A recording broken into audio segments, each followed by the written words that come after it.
storm show. Ay, it's a storm show. So next, let's talk about and catch up on Love and Marriage Season 3, Episode 7, where basically Miss Wanda took over the episode. I see Miss Wanda and got her a new hairdo. She doing confessionals now, and they might as well just put her in front. They might as well just have the couples, you know, in the little intro, and then have Wanda right there with a knife standing behind Marcel. You might as well just do it. But anyway, let's talk about how the episode started off with Wanda trying to tell Melody. Oh, no. Let's talk about how Melody and Martell are not compatible. Like Martell was saying with the group of guys when they were sitting outside of Black, we're just not compatible.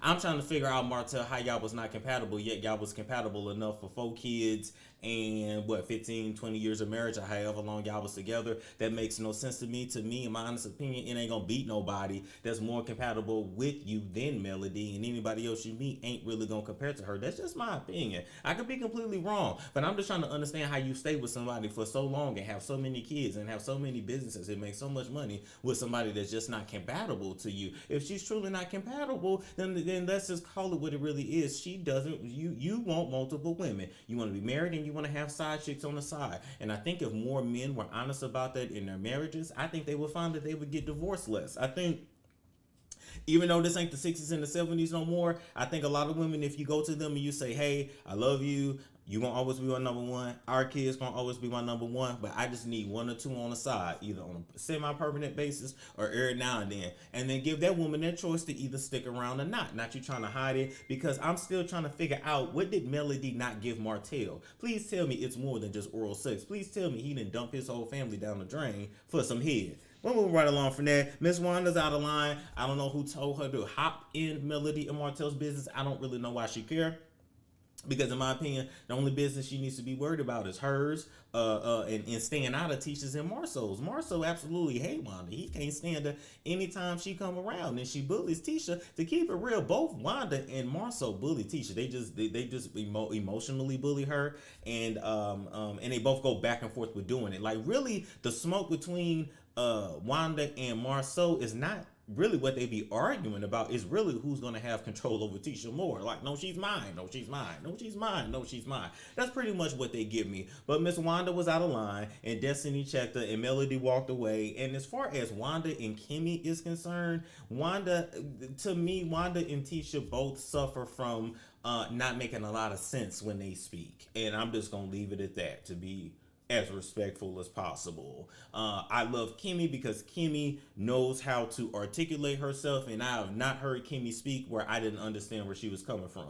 Whether you agree with it or not, she can articulate her points very well without being rude, without being disrespectful, or none of that. But Wanda, you asking to be cussed out. Like, you keep coming at these folks and you using your elder status thinking that they won't read you, but you asking to be cussed out by them. You just asking for it. That's none of my business. We'll run along. Melody in the studio. Have y'all heard Melody Holt's song? I seen it on YouTube. It ain't that bad, actually, and the visuals of the video is very good. The vocals are cool.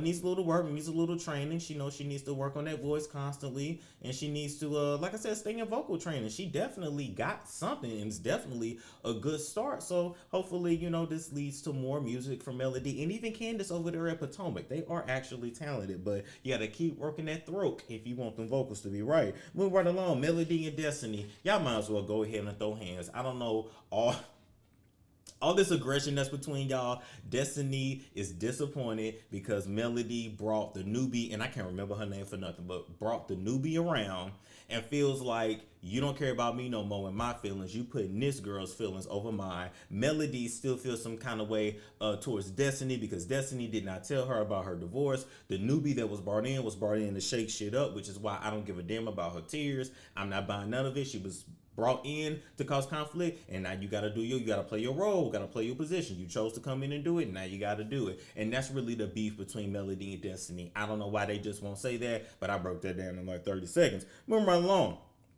Then Wanda and Tisha and Marceau have a talk, and Wanda comes over to Tisha and Marceau's house, and she's so happy to come and gossip with Tisha. But I was proud of Tisha this day. This day, Tisha was a grown-ass woman. She stood her ground. Now, you know, Wanda wasn't listening to her and said, yeah, girl, anyway. And Marceau wasn't really listening to her and said, well, I ain't going to answer. And I'm going to have to tell you, Tisha, unfortunately, in relationships, how you start them is often how you're going to finish them. And it's hard for people to look at you different as you grow as a person, right? So for example, if you're the one in a family that's always broke, when you actually hit a lick, you come up, you start doing better, people still treat you like you broke. People still talk shit about you. People still always want to remind you of how you used to be. That's why you got to get away from people when you grow. That's just my opinion. And you can't really get away from your husband, and you can't really get away from your mother. But what you can do is continue to stand up for yourself, and or whenever your mama starts talking crazy, just walk away. Whenever Marceau starts talking crazy, simply just walk away and do you, and stop all that fuck ass crying, and you'll be all right. If Marceau cheating, if there's any truth to it, it's gonna come out. Huntsville ain't but this big. Why in the hell do y'all think they can hide that? And here and all this shit about rolling up on Melody. Do you think Melody want Marceau?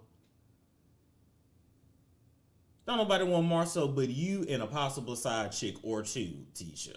And y'all, and he can keep him a few hoes because he got a pickup truck in Huntsville. He got a good job. He got his own businesses. So he'll be, he can keep a hoe or two. But ain't Melody not checking for him. That's not her type. Look at Martell and look at Marceau. There's a bit of a difference. But that's where I'm at with this episode. We're going to keep watching. Oh, let me go back real quick. And last but not least, right? Maurice and Kimmy. I don't know who gonna say it. Their communication sucks as well. Kimmy is way more intelligent than Maurice, and there's a part of Maurice that is either still in love with Kiowa or afraid of her, or maybe both. I ain't quite figured it out, but he better get his shit together before he find himself without a wife too. Like, comment, subscribe, and share if you care, and I will catch you guys later. It's Storm Show. Ay, it's Storm Show.